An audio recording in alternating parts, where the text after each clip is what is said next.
Good morning student. Today I will teach you change of variable. ठीक है, change of variable start करने के पहले ये कुछ इक्वेशन है, ये जो आप लोग देखेंगे. ठीक है, नंबर 1 पे क्या है बेटा, x square plus y square plus 2gx plus 2fy plus c is equal to 0.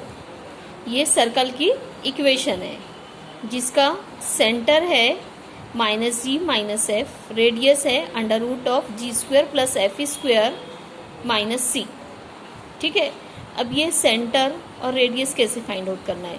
ये जो x का कोफिशिएंट है उसको -2 से आप लोग डिवाइड करेंगे तो सेंटर का x कोऑर्डिनेट मिलेगा, और y कोफिशिएंट को भी -2 से ही डिवाइड करेंगे आप तो -f जो कि y कोऑर्डिनेट है सेंटर का.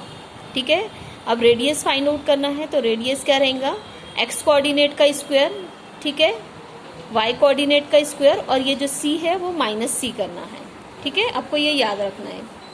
उसके बाद है कुछ सर्कल की इक्वेशन सेकेंड पॉइंट में जो कि कार्टेशियन फॉर्म में भी है और पोलर फॉर्म में भी है. ठीक है, तो a, b और c ऐसे 3 इक्वेशन लिखे हमने. देखिए, एक सर्कल है जिसका centre a0 and radius a है, तो उसका ये कार्टेशियन फॉर्म है और ये पोलर फॉर्म है. आप अगर से याद रखेंगे तो आप लोगों के लिए ज़्यादा इजीली प्रॉब्लम को solve, you can solve the problem easily.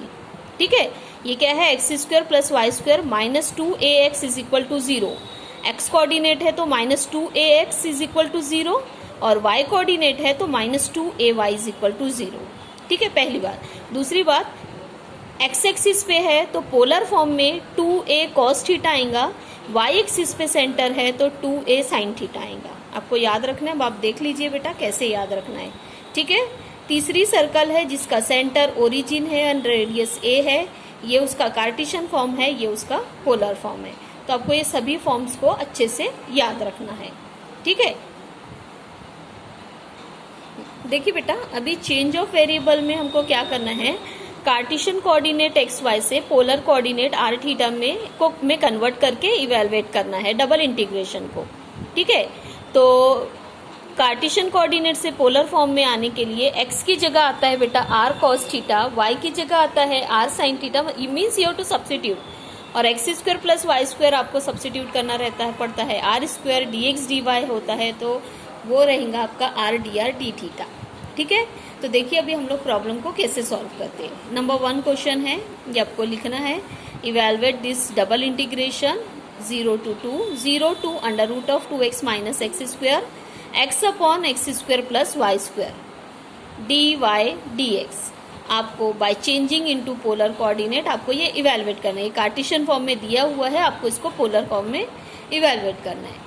ठीक है, आप देख रहे बेटा ऊपर dx dy की जगह r dr d थीटा रखना है एक्स वाई की जगह पे, और ये इनकी जगह पे ये रखना है.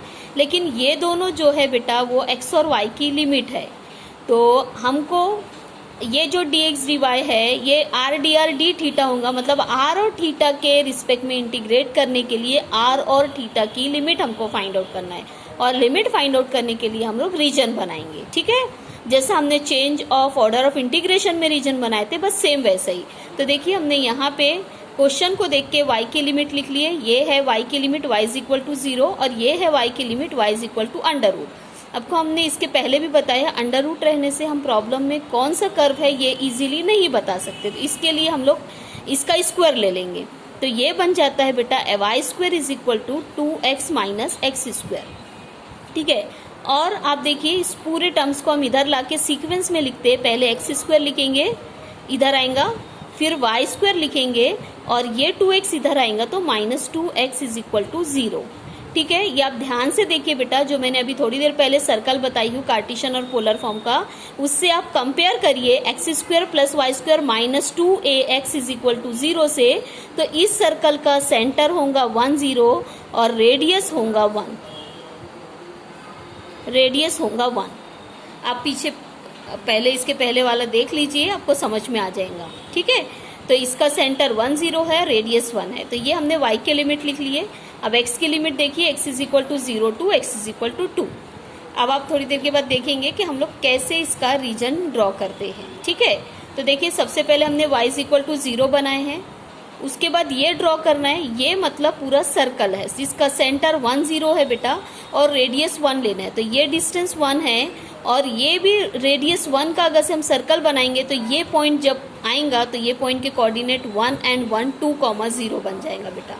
y की लिमिट हमने बना दिए। अब x इज इक्वल टू 0 ये यहाँ पे आ जाएगा बेटा और x is equal to 2 it is a line parallel to y axis, sorry ये थोड़ा सा दूर हो गया, तो ये है x इज इक्वल टू 2, ठीक।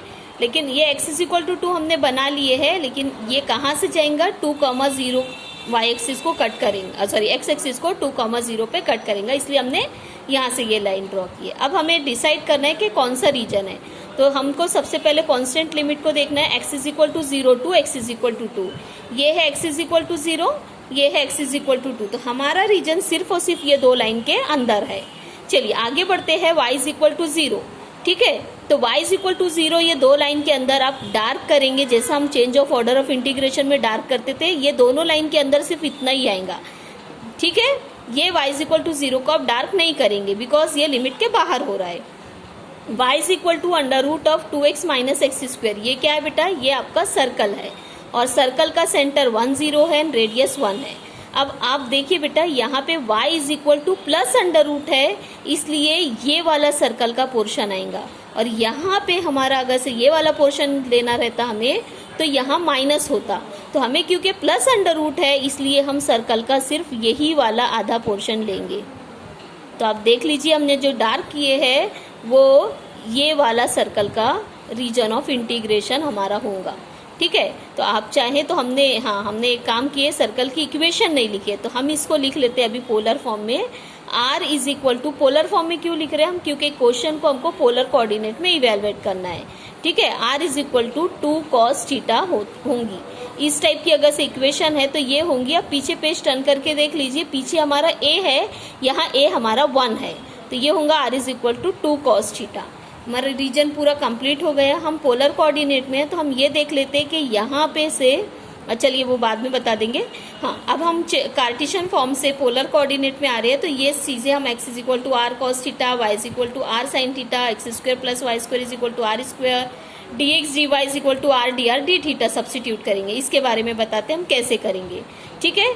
तो देखिए आपको याद होगा हमने रेडियल स्ट्रिप के बारे में बताया था, तो कैसे बनाएंगे, ये एक पॉइंट यहाँ पे ले लेंगे और ये पोल से एक लाइन ड्रॉ करेंगे, उसके बाद एक यहाँ पे भी एक पॉइंट लेंगे और ये दूसरा लाइन पोल तक ड्रॉ करेंगे। तो ये P है और ये Q है, इस तरीके से हमें स्ट्रिप बनाना पड़ता है बेटा, ठीक है। रेडियल स्ट्रिप बनाना है, ये आपको हमने इसके पहले भी बताया है। तो P पे देखिए R की वैल्यू क्या है, आप ये यहाँ पे इसका कोऑर्डिनेट होता है 0 0, ये R होता है, ये थीटा होता है, तो R की वैल्यू आपको यहाँ पे क्या दिख रही है 0। Q कहाँ पे, P हमारा क्योंकि ओरिजिन पे है बेटा, P हमारा ओरिजिन पे है और ओरिजिन पे हमारे R की वैल्यू 0 है, ठीक है। और Q देखिए, Q कहाँ पे आपका, Q है हमारा सर्कल के ऊपर और सर्कल की इक्वेशन है r is equal to 2 cos theta. तो इस तरीके से r is equal to 0 to r is equal to 2 cos theta हमारी r की लिमिट हो गई, ठीक है। अब हम देखेंगे कि एंगल रीजन ऑफ इंटीग्रेशन में कितना बन रहा है। तो यहाँ पे देखिए ये वाली इनिशियल लाइन पे, इसके पहले भी हमने बताया है आपको, ठीक है। यहाँ पे लिख देते हैं कि यहाँ पे ये इनिशियल लाइन है ये वाला, तो यहाँ पे हमारे थीटा की वैल्यू 0 होती है और ये पूरा एंगल रीजन को जितना रीजन ऑफ इंटीग्रेशन है उसमें हमारा एंगल कितना बन रहा है यहाँ पे π/2। तो थीटा की वैल्यू 0 से जाएंगी π/2 तक, इसलिए हमने थीटा की वैल्यू लिखे है 0 टू π/2। तो अब ये कांस्टेंट लिमिट है, ये वेरिएबल लिमिट है, तो हमारा ये इंटीग्रेशन क्या बनेगा, ये पहले पूरा लिखेंगे, फिर इक्वल टू में लिखेंगे 0 टू π/2 और दूसरे इंटीग्रेशन में लिखेंगे 0 टू cos थीटा, ठीक है। ये देखिए यहाँ पे हम बता रहे हैं आपको, ये देखिए ये हमारा जो गिवन इंटीग्रेशन है और यहाँ पे हमने लिखे 0 to π/2 constant limit 0 to 2 cos theta, ठीक है। x की जगह पे r cos थीटा और x square plus y square का अंडर रूट है, x square plus y square की जगह पे आर स्क्वायर रहता है तो under root of r square r होगा और dx dy की जगह r d r d theta. हम ये दोनों r को कैंसिल कर देते हैं तो सिर्फ हमारा r cos थीटा बचेगा, ये हमने लिख दिए। साथ ही साथ हमारे एक इंटीग्रेशन को हमने जो स्क्वायर ब्रैकेट लगाने वाली स्टेप थी वो भी हमने कंप्लीट कर ली है, ठीक है। चलिए अब आर के रिस्पेक्ट में इंटीग्रेट करना है तो theta we have to keep as constant, तो थीटा हमारा बाहर आ गया है और यहाँ पे बचा है आर। ठीक है, आर डी आर। अब आर का इंटीग्रेशन क्या होगा, आर स्क्वायर अपॉन 2। ठीक है, अगली स्टेप में लिमिट सब्स्टिट्यूट करने के पहले 2 को हमने बाहर कर दिए है। ठीक है, और आर स्क्वायर आर के रिस्पेक्ट में इंटीग्रेट करें, आर की जगह पे 2 cos थीटा आएगा तो आर स्क्वायर बनेगा, देखिए यहाँ पे आर स्क्वायर बनेगा 4 cos स्क्वायर थीटा। ये एक्चुअली 2 यहाँ पे कैंसिल हुआ है, उसका वो 2 है। ये पहले 4 cos स्क्वायर थीटा और लोअर लिमिट का हमने 0 नहीं लिखे, आप चाहे तो -0 करके लिख सकते हैं। ठीक है, फिर ये 4 और 2 कैंसिल हो गया तो यहाँ पे आया 2 cos स्क्वायर थीटा, जो कि बना है 2 बाहर और cos into cos square is cos cube. अब हमने जब यूनिट नंबर 1 पढ़े थे बीटा फंक्शन, तो वहां पे एक हमने इंटीग्रेशन देखे थे कि अगर से लिमिट ऑफ इंटीग्रेशन 0 to π/2 है, साइन नहीं है, सिर्फ cos Q theta D theta है, इसका मतलब है साइन 0 है, तो हमने इसको लिखे थे beta of 1/2 comma Q plus 1/2 और अपॉन में भी 2 था। ये वाला 2 बेटा ये है, इस तरीके से हमारा था beta of half comma Q plus 1/2 और अपॉन में भी 2 था। ये आप फॉर्मूला वहां से देखेंगे बेटा। तो उस फॉर्मूले से साइन 0 है इसलिए 1/2 लिख दिए, और इसका क्यू 3 है तो 3 प्लस 1/2, 3 प्लस 1 इज 4, 4/2 इज 2 होता है, और अपॉन में 2 हमको लिखना ही लिखना है। ये वाला 2 ये है बेटा, ये दोनों 2 हम कैंसिल कर देंगे, इसको लिखेंगे बीटा mn से gamma n upon gamma of m plus n। तो ये आ गया ग्यामा हाफ, ये आ गया ग्यामा 2, और ये दोनों का एडिशन m और n का एडिशन 5/2 हो रहा है। अगली स्टेप में हम इसको लिखेंगे रूट पाई, इसको लिखेंगे 3/2 1/2 रूट पाई, और इसको हम लोग लिखेंगे 1 फैक्टोरियल। देखिए ये रूट पाई हमने बताया था, एक को 1 फैक्टोरियल और 3/2 1/2 रूट पाई, ये दोनों कैंसिल हो गए। It is 3/4 that can be written as 4/3। तो ये उस इंटीग्रेशन का आंसर है जो कि हमने पोलर फॉर्म में इवेलुएट किए। Now see the next question. Evaluate करना है 0 to infinity e to the power minus x square plus y square dx dy by changing into polar form। ठीक है, यहाँ दोनों हमारी लिमिट कांस्टेंट है और हमने बताया है कि दोनों कांस्टेंट लिमिट हो सकती है। तो dx मतलब ये वाली लिमिट x की है, dy मतलब ये वाली, एक्चुअली सेम है इसलिए कोई फर्क नहीं पड़ता। डिफरेंट रहती तो फर्क पड़ता कि इनर साइड वाली लिमिट x की, आउटर साइड वाली लिमिट y की। तो आप देख रहे होंगे यहाँ पे x 0 to इन्फिनिटी जा रहा है, y भी 0 to इन्फिनिटी जा रहा है, तो जो कि हमने लिख लिया है x is equal to 0 to x is equal to infinity, y is equal to 0 to y is equal to infinity. अब हमें ये कर्व की ड्राइंग करना है। ठीक है, तो कैसे करेंगे हम, थोड़ा सा पहले आपको यहाँ पे जल्दी से बता देते हैं। ये है x is equal to 0, x is tending to infinity. ठीक है, ये x और y एक्सिस है। ठीक है, तो आप देखिए x is equal to 0 to x is equal to infinity, मतलब ये पूरा रहेगा। ठीक है, अब हम देखते हैं y is equal to 0 to y is equal to y tending to infinity, y is equal to 0 to y is equal to infinity में ये पूरा रहेगा।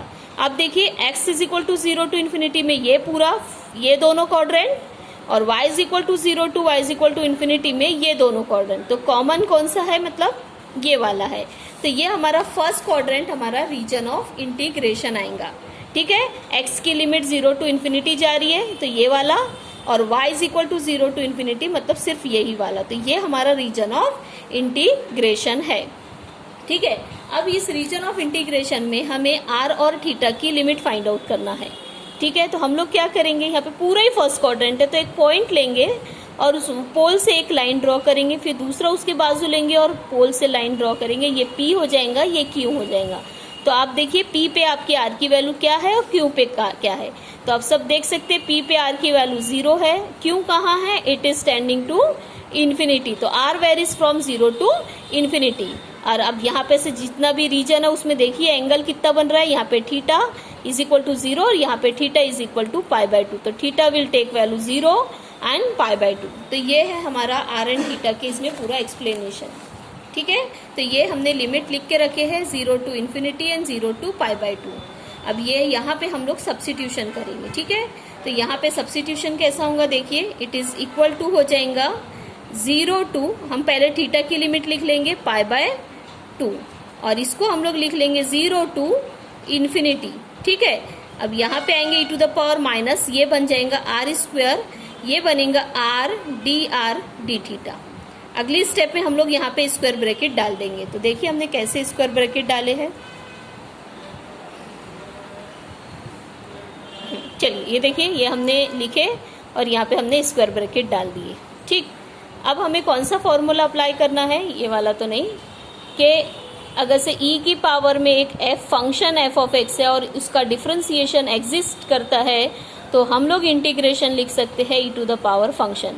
That formula is applicable here. ठीक है, तो देखिए कैसे एप्लीकेबल है। ये e की पावर में फंक्शन है आर स्क्वायर, जिसका डिफरेंशिएशन होता है -2r।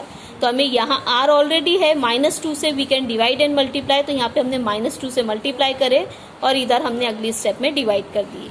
ठीक है, तो इसका इंटीग्रेशन हम लोग लिख सकते हैं e to the power -r square between this corresponding limit. आपको इसके पहले भी मैंने बताया था e to the power minus infinity, r की जगह, आर के रिस्पेक्ट में इंटीग्रेशन है, आर की जगह इन्फिनिटी रखेंगे तो ये e to the power -minus infinity बनेगा और ये बनेगा e to the power 0। Actually -0 की जरूरत नहीं है, 0 इज ऑल्सो सफिशियंट। ठीक है, देयर इज नो -0। तो e to the power -minus infinity 0 होता है और ये 1 हो गया। ये -1 है एक्चुअली, इसके साथ +½ बन गया बेटा ये, और यहाँ पे डी थीटा बना है। थीटा का इंटीग्रेशन, 1 का इंटीग्रेशन थीटा होता है, जो कि 0 टू π/2 में बिटवीन π/2 हमने लिमिट पुट करेंगे। 0 पुट करने की ज़रूरत नहीं है, तो आंसर हमारा आएगा π/4। ठीक है, होप्सो को आपको ये भी अच्छे से समझ में आ गया है। ठीक है, तो हम लोग यहाँ पे रुक जाते हैं। ठीक है, अगले वीडियो में हम लोग आगे और क्वेश्चंस देखेंगे। ठीक है, सो अल्लाह हाफिज़, बाय बाय।